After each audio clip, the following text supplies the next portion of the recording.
Welcome back to the program. If you're just joining us, this is the Sunday edition right on KTN News. It's exactly 36 minutes past the hour. Now, President Uhuru Kenyatta has issued a stern warning to officials of the National Cereals and Produce Board, that is NCPB, for mishandling funds meant to pay maize farmers. Speaking during the Nairobi International Trade Fair Jamhuri grounds, the head of state said that the money to pay maize farmers was catered for in the budget and will be disbursed from yesterday. Now, Elvis Kosgei reports from Uasin Gishu, where farmers have expressed optimism that they will get the dues by Friday. Actually, the payment was supposed to be made on Thursday. Let's listen into that report first. Major General. Speaking during the Nairobi International Trade Fair at Jamhuri grounds, an angry Kenyatta threatened stern action against NCPB officials involved in the alleged mishandling of the funds, further warning against such occurrences in the future. I promise you and I swear before God, you try that again and you'll see what is going to happen to you. Sisi hatutaki mchezo tena, kwa sababu tumeona yale ambayo mmefanya na wale ambao walifanya tutawafuata. Pesa ya serikali ni ya mwananchi. Kwanza lipa mwananchi yule ambaye ametoa jasho ya kulima shamba lake. The head of state stated that the money to pay maize farmers was factored in the budget, and disbursement of the same to farmers began on Thursday. Pesa ya kulipa wakulima wa mahindi ilikuwa kwa bajeti yetu ya mwaka uliopita.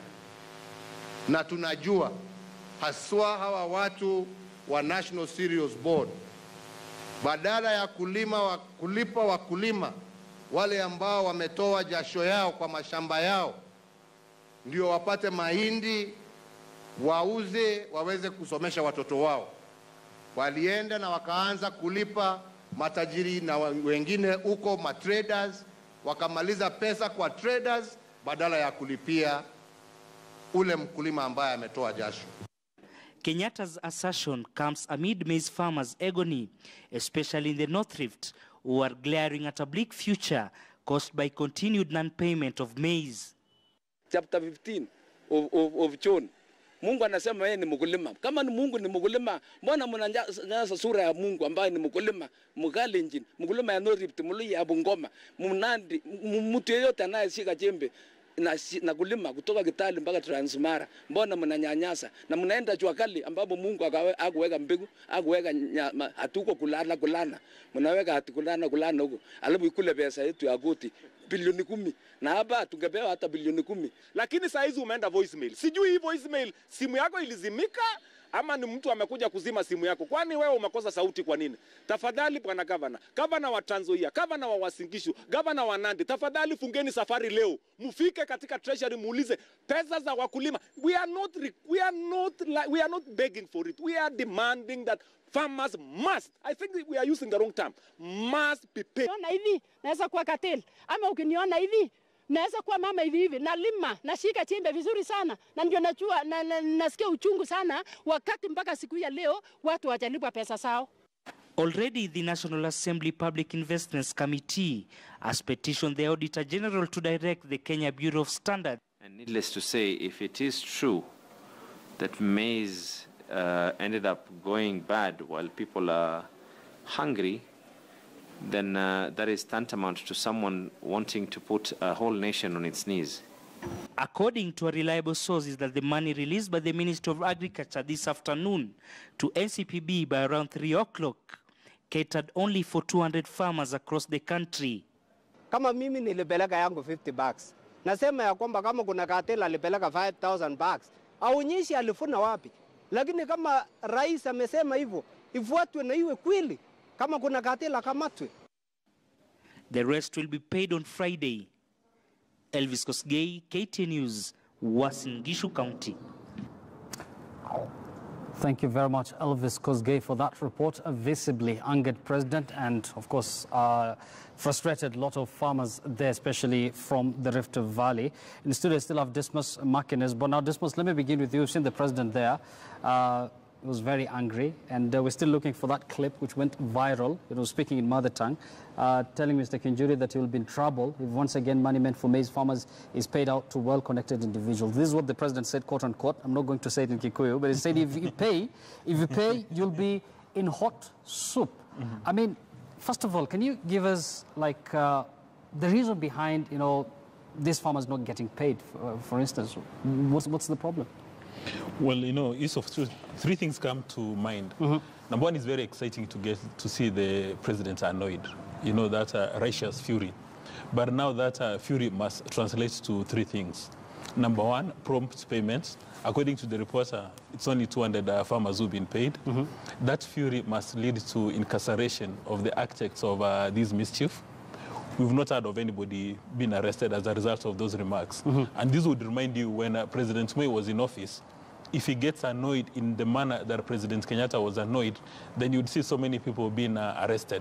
And then number three, that fury should translate to a very bright and exciting future for farmers. It seems the case that there is no policy direction on how maize farming in Kenya is going to be made again more profitable. Because one fails to understand why it's cheaper to produce maize in Brazil or Mexico or even in Uganda, and it's very expensive in Kenya.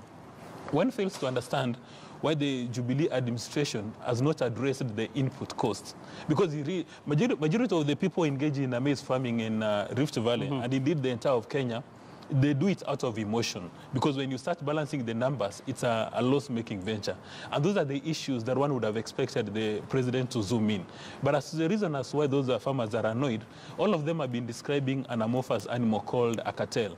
And again, I think the only person in Kenya who has the political capital to unveil or describe to us that cartel is President Kenyatta. So outside the fact that the president is annoyed, can he please let us know who is this cartel? Because, you know, those farmers are very curious. They're saying there's an animal called a cartel. Can the president please tell us who is this cartel? So that even as ordinary taxpayers, if we come across that animal, then we call the veterinary officers to come and maybe kill that animal, which is causing a lot of trouble in Kenya. And if you look at the figures, Mark, 3.5 billion Kenya shillings is what these farmers were supposed to be paid for a produce that they had delivered to the depots over the last 8 months. And I believe this is not a problem that is facing just the maize farmers. Sugar farmers are also complaining. They're not paid in good time. I mean, where's the problem here? Sugar farmers are owed around 80 billion Kenya shillings. That's how much sugar farmers are owned by state millers such as Zoya, Chemelil, and the rest. And you know, the problem with this country is we like to be fascinated with one crisis and deal with one crisis and not deal with the entirety of the issue. And that's where I agree with the Dismas. The anger of the president should have translated into action. The action that would have been good for the cameras would have been a good slap, but that is illegal. So instead of a slap, someone should have been fired summarily, because the truth of the matter is, how lightly do we take disappointing A, a head of state, and B, the entire state? Okay, just imagine that. There's a country of 48 billion people who you have let down, who you have disappointed, and you still have a job. I think President Kenyatta is being too nice to this kind of people. And I'm talking about Kinjuri and his entire staff. The truth of the matter is this, that the anger of the president should have been to the extent that Kinjuri should have lost his job right then and there. Because the people he's let down are not just farmers. I want you to imagine, if you own a shop in Rift Valley and Western, and this farmer does not have 3.5 billion shillings in his pocket, what are you going to sell? If you have a petrol station, where is this farmer going to fuel? If you have a school, how is school fees going to be paid? So this is not just a matter of farmers not being paid. It is a matter of national importance. How important is this? We had the farmers say, "Aki ya Mungu, pia mimi sipandi mahindi tena." My question is, with our dependence, addiction to maize flour in this country, if half of those farmers do not plant maize, will we go to find maize in Uganda? So we are literally playing with the lives of people. We are playing with the livelihoods of people. And that disappointment is taken by a harsh statement from the president. Hell no. This country needs to change. You cannot listen. If I went home to my children and I tell them, listen, by the way, I had unga. and then on the way I dropped it. You think my children will take it lightly? That is what these people are doing to this country, and this is why we need to stop laughing as Kenyans. We need to join the president in that anger and not issue verbal warnings, but demand for such people who have let down people to be removed. Because honestly, if a CS, a permanent secretary, a CAS, a director, do not know the process of paying someone, what the hell do they know? If they don't know how to pay, you've been allocated money, and you don't know how to pay the right person, what policy will you ever write? What direction will you ever give? Now, under Dismas is asking, what about input? My friend Dismas, these guys do not know how to pay people, and you expect them to come up with a policy to reduce the cost of implements. That is expecting too much. Mathematics too high for them. Yes, Hesbon, and you'll almost finish the sentence when it comes to any scandal in this country. It's always blamed on cartels. Yes. I mean, even with the maize farmers at the moment, people are blaming it on cartels. I mean, don't you think it's about time to unmask these individuals who are, getting paid at the expense of these farmers? I think it's about time. It's about time. And when you have the president angered the way he was angered, and he's still not asking for the names, you still ask yourself, does this anger amount to anything? And I want to believe that it will amount to anything, and we will to something, and we will get to understand, who exactly was paid, and why are we talking about paying farmers if other people are paid? Who are they, and what is the government doing about it? And I think the most important thing for me is the list of farmers that investigative pieces by journalists exposed appears to have been a list that had genuine farmers, and a few people who are masquerading as genuine farmers who are actually themselves cartels. Because what we've seen is farmers who have come out and say, I have a farm, I was paid, I'm not a cartel. And it bastardizes that list. We tend to assume that this list is not credible. And I think if you're a country serious about what you're doing, the Office of the Auditor General and the Ministry of Agriculture should do the president the favor of taking this with agency and finding out how to hold those people who are paid money meant for farmers accountable, and probably get that money back to us. And just like Dismas rightly says, I don't think when you talk about farmers, we should be talking about payment. To me, that is missing the point, and we are simply giving a fertile ground for corrupt individuals. We should essentially be talking about how do we capacitate our farmers and make them competitive, because I think Kenya is a lot more arable than most of the countries where we are importing farm produce from. And if we just incentivize the farmers, we give them a reason why they need to venture into farming with a lot of seriousness, provide a system that is flawless, they will deliver and they will be paid, we will be talking about a country which is prosperous based on what its people are doing. I think we all have agreed that the bottom line, these people should be must and heads should roll, both at the NCPB and by extension the Agriculture Ministry. We have about 2 minutes to go, and I don't want to end this discussion. Of course, it's a political show. We have to finish with the Migori's by-election that is slated for tomorrow. Many people believe this is going to be some sort of an acid test for Raila's party, that is ODM in Migori. Brief comment with regards to tomorrow's by-election? Well, there's no acid test for anybody tomorrow. I mean, probability of the ODM candidate winning is almost 1. So there's no acid test. Okay, Mark? Well, on the streets of Facebook, they'll say there's a test. On the streets of the capital city of Nairobi, we'll say there's a test. But on the ground, Raila has it in the bag. I'll be very surprised, and I'll apologize next week for being wrong if I am wrong, but I am 100% sure that ODM will carry the day.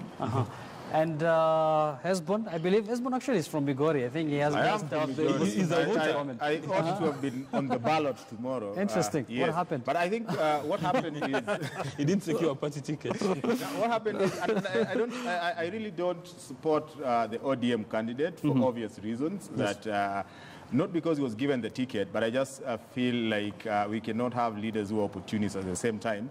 But I think having said that, you look at the campaign and the way it has panned out, you have to give credit to Eddie Oketch.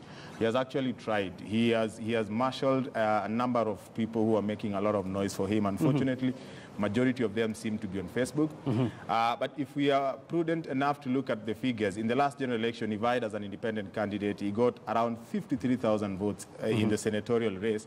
I mean, the ODM candidate, Honorable Chila Yako, got 153,000 votes as a gubernatorial candidate.